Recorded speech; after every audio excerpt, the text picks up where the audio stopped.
Bonjour et bienvenue dans ce nouvel épisode de mon podcast IMO, votre rendez-vous avec l'immobilier. Je suis Ariane Artignan, fondatrice de My Sweet IMO.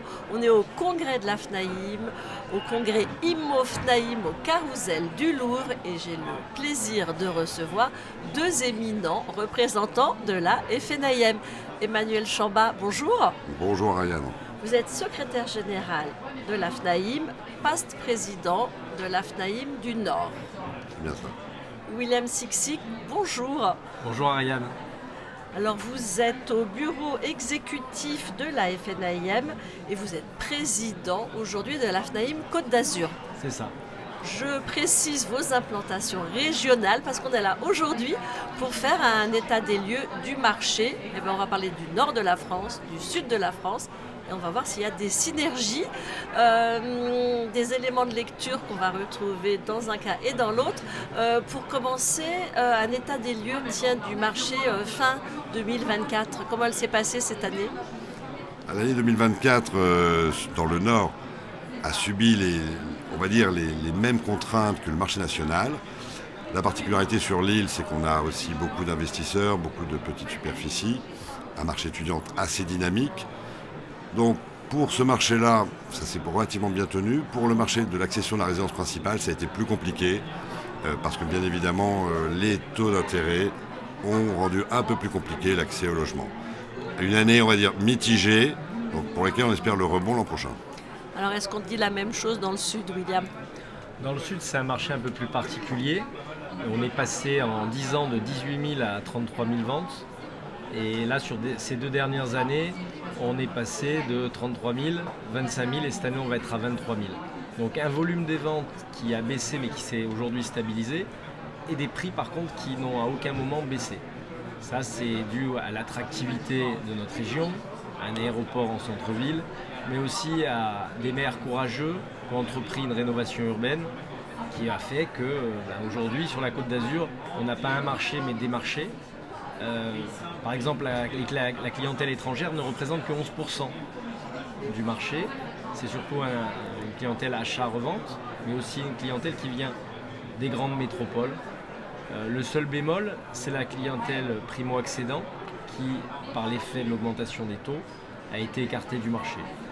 Et on souffre effectivement d'une pénurie du marché locatif par rapport justement à l'absence de plan logement du gouvernement, pas de statut fiscal du bailleur privé. On a fait des propositions très claires, nous, à la FNAIM, comme l'APL accédant et de remettre la déduction des intérêts d'emprunt. En tout cas, dans le sud, au sud, pas de baisse des prix actée sur cette année écoulée. Et dans le nord, comment ça se passe ? Une certaine correction des prix.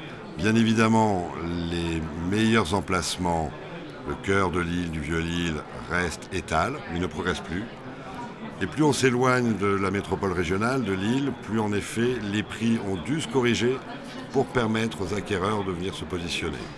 Et cette correction, elle est de l'ordre de 7 à 8%. On va trouver de 3 à 5% pour l'ensemble de la métropole lilloise. Et puis plus on s'éloigne de la métropole lilloise, plus on va descendre et on peut aller jusqu'à des 15-20%. Il faut savoir que dans le sud du département du Nord, il est pas rare de trouver des prix au mètre carré à 800 €, 900 € à l'acquisition, quand on est à 6 000 € en plein cœur de l'île. Vous voyez, donc l'écart est assez significatif, alors qu'avant ces prix de 800 étaient peut-être à 1200, 1400. Donc plus on s'est éloigné de l'île et l'attractivité de la métropole lilloise, plus il a fallu stimuler le marché et donc les vendeurs ont été incités à corriger leurs prix pour permettre aux acquéreurs de regagner ce pouvoir d'achat qu'ils avaient perdu par la hausse des taux d'intérêt. Est-ce que les prix ont suffisamment baissé ? Vous pensez qu'on a atteint un plancher ou pas ? Alors clairement, il paraît difficile, puisque en fait on regarde les ressources et les revenus médians des habitants de la région qui animent le marché, il paraît difficile que ces prix baissent encore beaucoup. Peut-être vont-ils encore baisser un petit peu pour s'ajuster, mais je pense que la deuxième partie de l'année, on a vu la difficulté n'était pas tant finalement juste les taux d'intérêt qui avaient augmenté, mais l'accès au crédit. Alors, pourquoi ? Parce que l'accès au crédit, il faut d'abord que les banques considèrent que celui à qui elles vont prêter soit parfaitement solvable. Donc il faut améliorer ses conditions de solvabilité, ça prend un peu de temps, un peu plus d'apport dans les dossiers. Donc ça, c'est plutôt cette deuxième partie-là où on va voir aujourd'hui les acquéreurs. Et puis il y a un réflexe aussi, c'est qu'on sait très bien que les vendeurs ont beaucoup de mal à baisser leur prix. Ça prend beaucoup de temps. Et quand ils ont déjà procédé à 1, 2, voire 3 baisses de prix, c'est un petit peu plus compliqué. On va continuer de les inciter à être sur les prix de marché. Si les prix doivent être corrigés à -2, -3%, ils devront amener à -2 ou -3%. Et si c'est un peu plus, il faudra qu'ils fassent l'effort s'ils veulent réellement trouver un acquéreur.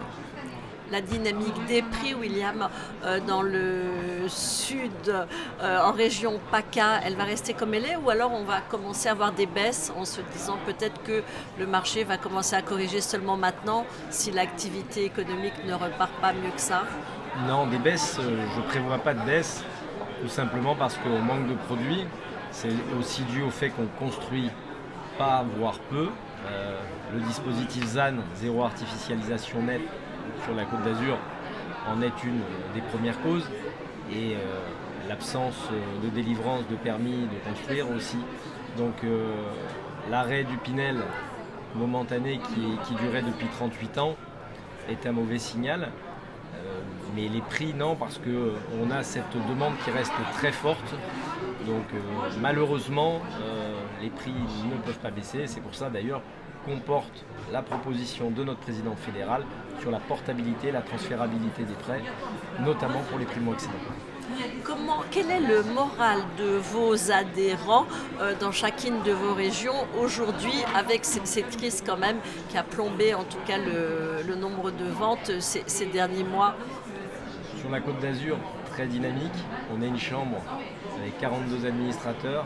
On représente pratiquement 650 adhérents.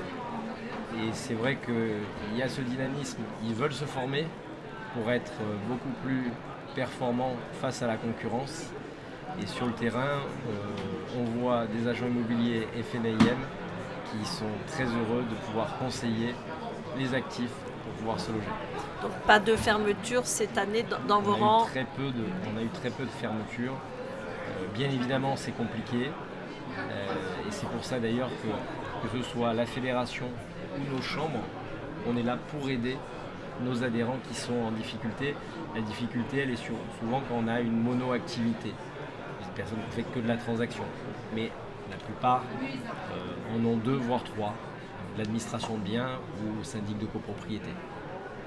Et dans le nord, du côté de l'île, le moral des adhérents, il en est où?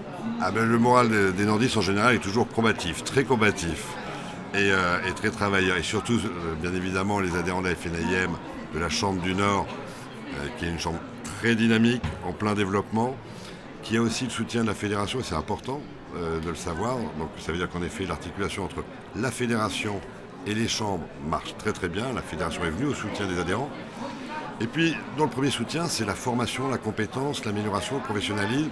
La fédération a toujours poussé, et les chambres aussi, et particulièrement Chambre du Nord, était la première chambre à créer de la formation professionnelle, à justement améliorer le niveau de nos adhérents. Donc aujourd'hui, ils sont combatifs, ils ont vécu une année difficile, mais ils sont aussi très résilients. Et comme la valeur travail est une valeur propre, fortement à l'identité des adhérents du Nord, ils sont prêts à attaquer 2025 pour rebondir après cette crise. Vous avez perdu des adhérents, des agences cette année dans le Nord? Eh bien, relativement peu. Et ça, on pouvait en effet craindre. Et en fait, surtout, on s'aperçoit que les adhérents de la FNAIM, finalement, ont eu moins de difficultés que l'ensemble du marché, que l'ensemble des acteurs, des agences immobilières et du nombre de cas professionnels. Alors c'est pas juste parce qu'ils ont le logo FNAIM, qui est un très beau logo et qui est un signe distinctif. Vous arborez magnifiquement sur vos vestes. Merci Ariane. Mais c'est surtout parce que quand on adhère à la FNAIM, il y a aussi tout un engagement dans une communauté, dans la famille FNAIM, dans l'écosystème. On partage des pratiques, des bonnes pratiques. On s'inscrit aussi dans un cercle vertueux de formation, de professionnalisme. Et puis on va dire aussi, il y a une vraie confraternité où on permet à chacun, comme le disait tout à l'heure William Siksik, de dire depuis très longtemps à nos confrères, pensez à vous diversifier, vous faisiez de la transaction, faites de l'administration de biens, faites de la copropriété. Et c'est ce qui permet aussi de ce fait-là aux adhérents FNAIM dans le Nord comme dans le Sud d'être plus résilients. Soyez résilients. Mais ça se décide, la résilience? Non, c'est une volonté. C'est une volonté, ça se travaille. Dernière question pour conclure. Qu'est-ce que vous donnez comme conseil aux acquéreurs et aux vendeurs? Est-ce que c'est le moment de vendre ou j'attends? Est-ce que je me lance aujourd'hui si je veux acheter, si je peux, ou j'attends que les taux peut-être baissent ou pas? Dites-moi. On a des taux qui sont stables. Aujourd'hui, on a des taux qui sont stables. Le conseil, c'est l'investissement souvent d'une vie, c'est de passer par un vrai professionnel qui saura vous faire une étude comparative de marché. Nous, sur la Côte d'Azur, puisqu'on parle chacun de son marché, sur la Côte d'Azur, je leur conseille d'aller vers des agences labellisées FNIM, avec des agences, on a un fichier commun qui est le MLS Côte d'Azur, avec la MEPI. On a la data qui va leur permettre d'avoir une étude comparative de marché, de leur montrer combien vaut leur bien, combien ils pourraient se louer, d'avoir une véritable étude juridique, comptable, et c'est important pour eux, c'est l'investissement d'une vie. Donc investissement d'une vie, ça se fait pas en 2 minutes, et ça se fait avec la digitalisation, parce qu'on a des partenaires qui sont présents au Rent aujourd'hui et qu'on peut saluer, et aussi de l'humain dans nos entreprises. Merci William Emmanuel. Je donnerai juste, c'est le conseil que je donne à tous mes clients. C'est toujours le moment ou d'acheter ou de vendre quand on en a besoin, parce que c'est un parcours de vie. Si on doit en effet, si on attend une naissance, si on s'apprête à avoir un projet familial, de nouvelles arrivées, c'est le moment. Alors ce qu'il faut, c'est se faire bien accompagner. Et donc que ce soit au moment d'acheter ou au moment de vendre, l'essentiel c'est de se faire bien accompagner sur la définition de ses besoins, sur ses capacités, et puis après sur la connaissance du terrain. Et l'avantage auprès de la FNIM, c'est que vous avez un adhérent dans chaque commune de France. Et donc ça vous permet de bien connaître le territoire. Merci à vous deux. Emmanuel Chambas, secrétaire général de l'AFNAIM, past président de l'AFNAIM Nord, et William Siksik, président de l'AFNAIM Côte d'Azur et membre du bureau exécutif de l'AFNAIM. Merci. Merci Ariane. Quant à moi, je vous retrouve très vite pour un nouvel épisode de mon podcast IMO à écouter tous les jours sur MySuite IMO et sur toutes les plateformes.